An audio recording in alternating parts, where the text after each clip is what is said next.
ఓం శ్రీ సాయిరామ్ అండి. నా పేరు మీనాక్షి అండి. మాది మచిలీపట్నము. మేము చిన్నప్పటి నుంచి కూడా అంటే మా ఫాదర్ వాళ్ళ ఇంట్లో అందరూ సత్యసాయి డివోటీస్ అండి. మేము నా చిన్నతనం అంటే ఆల్మోస్ట్ నేను పుట్టిన దగ్గర నుంచి కూడా స్వామి నా ఊపిరండి. ఇప్పుడు ఈ ఈ క్షణం వరకు కూడాను మా నాన్నగారు, మా అమ్మగారు, మా మామ వీళ్ళందరూ కూడా స్వామి డివోటీసు. మా అన్నయ్య, మా అక్కయ్య బాల వికాస్ నడిపేవాళ్ళు. అక్కడ మచిలీపట్నంలో వేణుగోపాల స్వామి గుడి ఉండేది. అక్కడే స్వామి భజన్స్ అవన్నీ కూడా జరుగుతూ ఉండేవి, స్వామి కార్యక్రమాలన్నీ. అక్కడే నేను బాల వికాస్ స్టూడెంట్గానే నేను పుట్టిన తర్వాత కొంచెం నా ఊహ తెలిసింది అంటే బాల వికాస్ స్టూడెంట్గానే ఉన్నా. నేను 10th క్లాస్ వరకు కూడా బాల వికాస్ స్టూడెంట్గానే ఉన్నాను. 10th క్లాస్లో ఇంకా మా బాల వికాస్ టీచర్ గారు రావద్దు అంటే ఏడుస్తూ ఉండేదాన్ని. నన్ను రావద్దని చెప్పొద్దు, నన్ను వస్తానండి అని. అలా బాల వికాస్తో నాకు అంతా ముడిపడిపోయిందనమాట. తర్వాత స్వామితో అయితే చాలా అనుభవాలు ఉన్నాయండి. ప్రతి సెకండ్ కూడా స్వామితో మాట్లాడుతూనే ఉంటా నేను. నాకు స్వామి క్వశ్చన్ ఆన్సర్ చేస్తున్నట్లుగానే నాకు అనిపిస్తుంది. అలాగే నడుచుకోవడానికి కూడా నేను చాలా వరకు ప్రయత్నం చేస్తూ ఉంటాను. వద్దు అంటే వద్దు అని చెప్తారు స్వామి, ఇది ప్రొసీడ్ అయిపో అంటే స్వామి చెప్పినట్టుగానే నేను నడుచుకుంటూ ఉంటాను. ఇప్పటికి కూడా మా పెద్దన్నయ్య బాగా స్వామి దాంట్లో బాగున్నాడు, మా సిస్టరు ఉన్నారు. తర్వాత స్వామి దగ్గరకు వచ్చేసరికండి నేను అతిరుద్రమ అదే పెళ్ళయ్యే ముందు వరకు నేను పుట్టపర్తి వెళ్ళలేదండి. పెళ్ళయ్యే ముందు వరకు అంటే మా నాన్నగారికి భయంతో పంపించేవాళ్ళు కాదు. అక్కడ నాకు బాల శ్రవణ కుమారుడని ఒక నాటిక నాకు బాగా ప్రాక్టీస్ చేశాము. బందర్లో ఉన్నప్పుడే బాలికా స్టూడెంట్గా ఉన్నప్పుడు నేను 5th 6th చదువుతున్నప్పుడు అది చాలా బాగా ఇదైంది. అక్కడ జ్ఞానేశ్వర శర్మ గారని ఆయన నేర్పించారు. కానీ స్వామి దగ్గర వేయడానికి అవకాశం వచ్చింది. కాకపోతే నా దురదృష్టమో ఏమిటో తెలియదు కానీ నాకు మా ఫాదరు అంగీకారం తెలపలేదు. మొత్తానికి ఆ డ్రామా కూడా వేయడానికి స్వామి దగ్గర వెళ్ళడం జరగలేదు, ఎవరూ వెళ్ళలేదు. కాకపోతే ఆ కోరిక నాకు అలా అలా అలా మిగిలిపోయింది. ఆ మిగిలిపోయిన కోరికని స్వామి ఎలా తీర్చారు అంటే అది మనసులో ఉంటూ ఉండేది. నాన్నగారు పంపలేదు. అప్పుడు జనం కూడా ఉండేవాళ్ళు కాదు. అయినా కూడా మా నాన్నగారికి భయం, ఆడపిల్లల్ని పంపకూడదు, ఆడపిల్లల్ని అంత దూరం పంపడానికి వీల్లేదు. అలా కొంచెం చాలా స్ట్రిక్ట్గా మిలిటరీలా ఉంటారు. ఇప్పటికీ అలాగే ఉన్నారు మా నాన్నగారు. అయితే మా అబ్బాయి దగ్గరికి వచ్చేసరికి ఇంజనీరింగ్ మచిలీపట్నంలో చేశాడని. నాకు 2 అబ్బాయిలు. పెద్దవాడు బాగా స్వామి డివోటి, ఇద్దరూ బాల వికాస్ స్టూడెంట్సే. పెద్దవాడైతే బాగా కంజరది కొట్టాడు, మంచి సింగర్, కంజర కొడతాడు, బాగా పాడతాడు. అయితే వాడు ఇంజనీరింగ్ ఫస్ట్ ఇయర్ చదువుతున్నప్పుడు పర్తి యాత్ర వచ్చింది. దాంట్లో కృష్ణా తరంగాలు అనే డ్రామా వేయడం జరిగింది. ఆ డ్రామా వేసినప్పుడు రోజు ప్రాక్టీస్కి వెళ్తూ ఉండేవాడు. ఇంటి దగ్గర చూస్తే మా అత్తగారు వాళ్ళ ఇంట్లో ఉండి వాడు బీటెక్ చేశాడు. రోజు పాపం వాడు అలా తిట్లు తింటూ ఉండేవాడు. ఈ కొమరగిరి శ్యాము, మహేష్, వడ్లమన్నాడు మహేష్, వీళ్ళందరూ కూడా మా ఫ్యామిలీ ఫ్రెండ్స్. వాళ్ళ ద్వారా వీడు సెలెక్ట్ అవ్వడం జరిగింది. అసలు పాటకని వెడితే వాడు డ్రామాలో సెలెక్ట్ అయ్యాడు. ఆ డ్రామాలో సెలెక్ట్ అయినప్పుడు రోజు దినదినగండంగానే వాడు నాకు ఫోన్ చేస్తూ ఉండేవాళ్ళు. అదేంటి అమ్మ, ఇంట్లో మా అమ్మ తాతయ్య వాళ్ళు డివోటీస్ కాదు, మా అమ్మ తాతయ్య వాళ్ళు కోపడుతున్నారమ్మా, కాలేజీ పోతుందని కోపడుతున్నారు, అది ఇదని. ఇక్కడ చూస్తే మా హస్బెండ్ కూడా నువ్వు వాడు తంబుర పుట్టుకొని తిరగాలి ఇక రోడ్డు మీద, అంతేని ఇంకాను ఇద్దరు పాటలు పాడుకుంటూ తిరగడమే.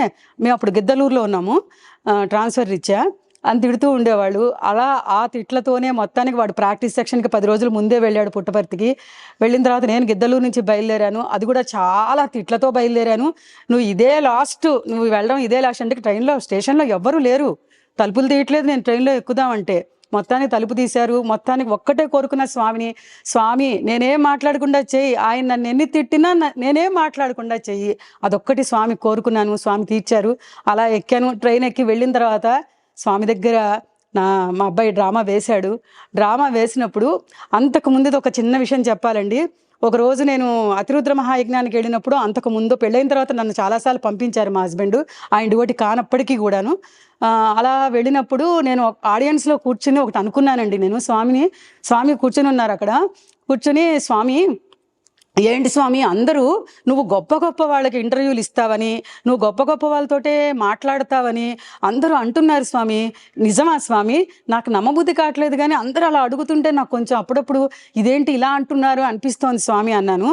దానికి కనెక్షన్గా స్వామి ఏం చేశారు అంటే మా అబ్బాయిని పిలిచి డ్రామా మధ్యలోనే పిలిచి బంగారు గొలుసు సృష్టించి వాడి మెళ్ళో వేసి, వాడి మెళ్ళో సరిపోలేదు, ఇక్కడ ఆగిపోయిందండి చైను. ఎందుకంటే మాకు పేరెంట్స్గా మాకు స్పెషల్ పాస్లు ఇచ్చి ముందు కూర్చోబెట్టారు. ఇక్కడ ఆగిపోతే ఆ ఫొటోస్ అన్నీ కూడా నా దగ్గర ఉన్నాయండి, ఇప్పుడు వీడియోస్ అవిను. ఇక్కడ ఆగిపోతే స్వామి వాడి బుగ్గ మీద ఇలా తట్టి ఆ గొలుసుని ఇలా లోపలికని వాడికి మెళ్ళో వేశారండి.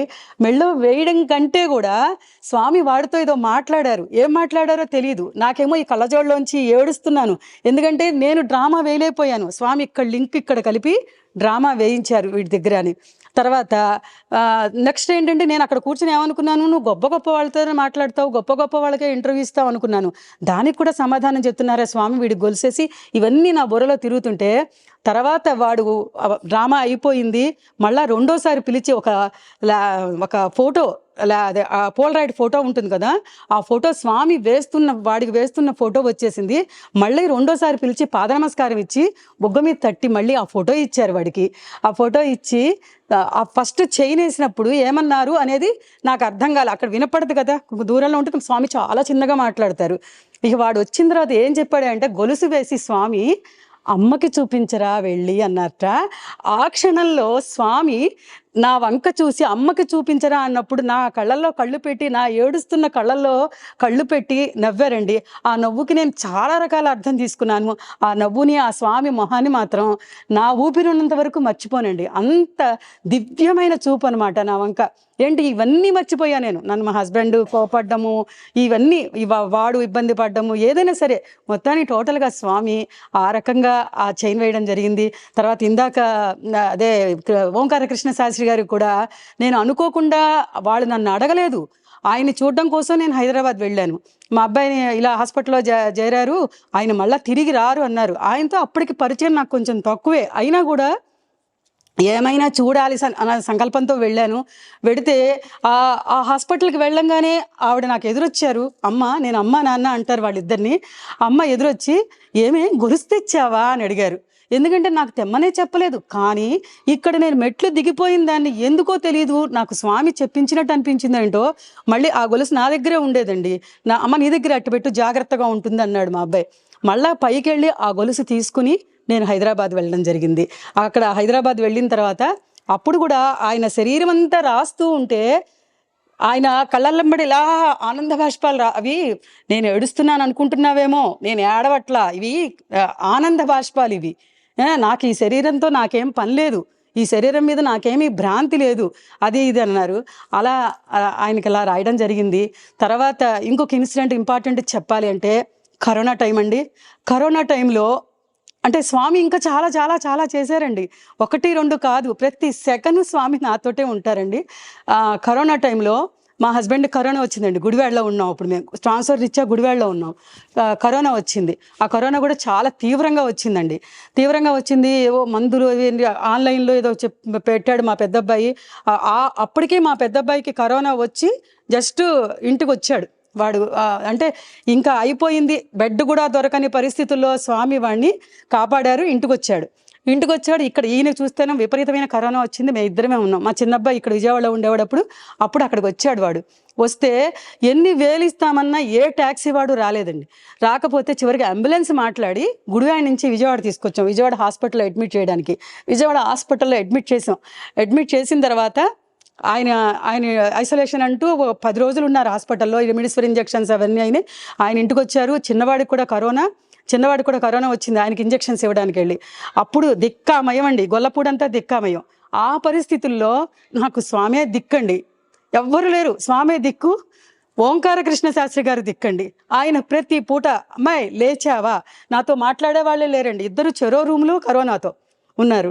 ఆయన లేచావా, ఇది చదువు, అది చదువు, దీపారాధన చేయి, స్నానం చేసి ముందు దీపారాధన చేయి, ఇలా నువ్వు ఆదేశించేవాడు. ఆదేశమే అంతే, ఇంకా అసలు రిక్వెస్ట్ కాదు, ఆదేశమే. ఇచ్చేయి, అచ్చేయి, అలా చేసుకుంటూ వచ్చేదాన్ని. ఆ టైంలో మా పెద్దవాడు ఇంటికి వచ్చాడే కానివ్వండి, వాడికి జ్వరం అండి. 100, 101, 100, 101 తగ్గకుండా జ్వరము. ఆ జ్వరంతో వాడు ఏంటంటే వాడు ఫోన్ చేయడము, అన్ని టెస్టులు, అమ్మ ప్రపంచంలో ఉన్న టెస్టులన్నీ అయిపోయినాయమ్మా, అన్ని టెస్టులు నెగిటివ్ వచ్చాయి, బ్లడ్ తీసేసిన వాళ్ళు తీసినట్టే ఉన్నారమ్మా, నేను కారు డ్రైవ్ చేసుకుంటూ వెళ్ళి బ్లడ్ ఇచ్చి రాలేకపోతున్నానమ్మా, నన్ను స్వామి ఎందుకమ్మా ఇలా బతికిస్తున్నాడు, నన్ను తీసుకెళ్ళిపోయినా పోతుంది కదా. అని వాడు ఏడుపు అనమాట. వీడియో కాల్ చేసి నేనేమో వీళ్ళిద్దరికి వేరే రూమ్స్లో ఉన్నారు. నేను కిందకెళ్ళి కార్ పార్కింగ్ దగ్గర వాడితో మాట్లాడ్డాను. నాన్న ధైర్యంగా ఉండు, ఏం కాదు ఏం కాదు, ధైర్యంగా ఉండు, స్వామి ఉన్నారు మనకి, స్వామి ఉన్నారు. ఆ టైంలో మా పెద్దని అమెరికా నుంచి ఫోన్ చేశాడు. ఫోన్ చేసి సరే కానీ వాడికి స్వామి ఇచ్చిన గొలుసు ఎక్కడ ఉంది అని అడిగాడు. ఎక్కడ ఉంది అని అడిగితే నేనన్నా నా దగ్గర ఉంది అన్నయ్య అని. అంటే వాడు గట్టిగా కోపడ్డాడు. అసలు నీకు బుద్ధి జ్ఞానం లేదా? స్వామి ఇచ్చారు అంటే దానికి ఒక అర్థము పరమార్థము ఉంటుంది, అది వాడి దగ్గర ఉండాలి, నీ దగ్గర ఎందుకు పెట్టుకున్నావు అని చెప్పి తిట్టాడు. తిడితే ఇప్పుడు మన ఎవరైనా తిట్టారనుకోండి, మనం ఏం చేస్తామంటే ఎవరైనా తిట్టకుండా ఉండేవాళ్ళు మాట్లాడితే బాగుండని ఏం చేశానంటే, బందర్లో ఉన్న వడ్లమన్నాడు మహేష్ కుమార్ మా అబ్బాయికి సంగీతం చెప్పిన గురువు గారు, ప్లస్ బాగా మా ఇంటి పక్కనే ఉండేవాళ్ళు, బాగా తెలుసు అనమాట. దాంతోనే ఆయనకు ఫోన్ చేశాను. ఇలాంటివి ఏదైనా నేను చెప్పినప్పుడు అదేం లేదమ్మా అనకుండా ఆయన, సాయిరామ్ అన్నయ్య ఇలా అన్నాడండి, నా గొలుసేమో నా దగ్గర ఉండిపోయింది, వాడికేమో ఫీవర్ తగ్గటం లేదండి అన్న. అంటే ఆ మహేష్ మా అన్నయ్య కంటే ఎక్కువ తిట్టాడు. అమ్మ మీకు అసలు బుర్ర లేదా? నేను మిమ్మల్ని అమ్మాను సంబోధిస్తాను, కానీ నేను ఇలా మీకు సీరియస్గా మాట్లాడాల్సి వస్తుంది. గొలుసు ఎందుకు మీ దగ్గర పెట్టుకున్నారన్నాడు. మీరు నమ్మండి నమ్మకపోండి, ఎవరు ఈ గొలుసుని హైదరాబాద్ చేరుస్తారు? ఏ సౌకర్యాలు లేవు పంపించడానికి. దానికి కూడా ఆయన ఉన్నాడు కదండి, స్వామి నువ్వే దిక్కు, ఈ గొలుసు వాడి దగ్గరికి చేరేటట్టుగా చెయ్యి, చాలు, నువ్వేం చేస్తావో అనుకున్నానండి. అదే రకంగా మా ఇంటి దగ్గర ఒక ఆవిడ, ఏమండి ఇలా అర్జెంట్ పెళ్ళి ఉంది, మేము స్పెషల్ ఇవి తీసుకున్నామండి, కాబట్టి మమ్మల్ని పోలీసులు పంపిస్తారు, మేము వెళ్తున్నామండి అంది. అంటే వీళ్ళిద్దరికీ తెలియకూడదు, వీళ్ళకి నేను ఫోన్లో మాట్లాడడం అండి, ఇంట్లోనే ఫోన్లో మాట్లాడడం, తలుపు తాళం వేసుకుని ఇప్పుడే ఏవో మందులు తీసుకొస్తానని చెప్పి వాళ్ళ ఇంటికి వెళ్ళి, నా ప్రాణాన్ని, ఇది నా ప్రాణం అండి, ఈ గొలుసు అంటే నా ప్రాణాన్ని మీ చేతికి ఇస్తున్నాను, మీరు హైదరాబాద్ దాకా తీసుకెళ్ళండి, మీరు ఎక్కడికి వద్దు, మీరు ఉన్న చోటికి నేను ఎవరో ఒకరిని అరేంజ్ చేస్తా అని చెప్పి అక్కడికి నుంచి మా అక్క వాళ్ళ అబ్బాయి ఉంటే, వాడు డివోటీ కాదు, అయినా సరే నాన్న నీకు స్వామి అంటే నీకు ఇది లేదు, అయినా సరే నా ప్రాణాన్ని పంపిస్తున్నాను కాబట్టి దాన్ని జాగ్రత్తగా నువ్వు వాడికి ఇచ్చేసే, వాడి దగ్గరికి తీసుకెళ్ళి కారులో తీసుకెళ్ళి వాడి ఇంట్లో కూడా వెళ్ళొద్దు, నువ్వు వాడు ఇంకా ఐసోలేషన్లోనే ఉన్నాడు, వాడి ఇంట్లో బయట నుంచి ఇచ్చేసి నువ్వు ఇంటికి వెళ్ళిపో జాగ్రత్తగా అని చెప్పానండి. స్వామి ఎలా తగ్గించారంటేనండి, నార్మల్ అండి, 3 days నార్మల్ వస్తే చాలన్నారండి. ఇప్పటికీ కూడా నాకు చాలా బెంగగా ఉంటుంది. అమ్మ ఇంకేం లేదమ్మా, ఇంకా అన్ని టెస్టులు అయిపోయినాయి, ఇంకా చేసేదేం లేదన్నవాడు ఫోన్ చేశాడు, అమ్మ ఇవాళ మొత్తం నార్మలే, 100 రాలేదు, రెండో రోజు 3 రోజులు కూడా నార్మల్ వస్తే ఇక ఏం డోకా లేదన్నారండి. దాంతో స్వామి ఆ రకంగా ఆ చైన్కి, ఈ చైన్ వాడి దగ్గరే ఉండాలి అనే విషయాన్ని, అంటే ఆయన ఏదో దీంతో వేస్తారు, మనకి తెలియదు, ఏదో జాగ్రత్తగా పెట్టమన్నాడు కదా నా దగ్గర పెట్టాను, అది వాడి దగ్గరికి వెళ్ళిన తర్వాత వాడు ఆ రకంగా ఇలా చెప్పుకుంటూ పోతానండి. మా హస్బెండ్ దగ్గరికి వస్తే ఆయన కాపాడబడ్డాడు అంటే నేను ఆయన పాదాలు వదలకుండా పట్టుకుని స్వామి, ఎందుకంటే పొద్దున మధ్యాహ్నం సాయంత్రం 3 పూట్ల ఫుల్ ఇన్సులిన్ తీసుకునే బీపీ షుగర్ ఫుల్గా ఉన్న మనిషి అండి, ఎప్పటి నుంచో ఉన్న మనిషి అనమాట. ఆ మనిషి తిరిగి వచ్చారు, మళ్ళీ ఇంటికి వచ్చి ఇంట్లో ఉంటున్నారు నాతో పాటు కలిసి అంటే మాత్రం అది ముమ్మాటికి 100% స్వామే ఆయన బతికిచ్చారు. అక్కడ మా అబ్బాయిని బతికిచ్చారు. అందరినీ అండి, నమ్ముకున్న వాళ్ళని మాత్రం మనసా వాచా కర్మణ మాత్రం ఆయన్ని గనక విడవకుండా ఆయన పాదాలు పట్టుకుని ఉన్నట్టయితే ఆయన ఖచ్చితంగా మనతోనే ఉంటారండి. ఇందాకేదో చదువుతుంటే గబికిని ఇందాక సెల్లో మీతో మాట్లాడిల్లా తిప్పుతుంటే ఏదో వచ్చిందనమాట, నువ్వు తలుచుకోగానే వచ్చి నేను ముందు ఉంటాను రా అని చెప్తున్నాడు ఆయన. అంటే మనం తలుచుకోవడంలోనే లోపం ఉంటుందేమో అని నాకు అనిపిస్తూ ఉంటుంది. సాయిరామ్.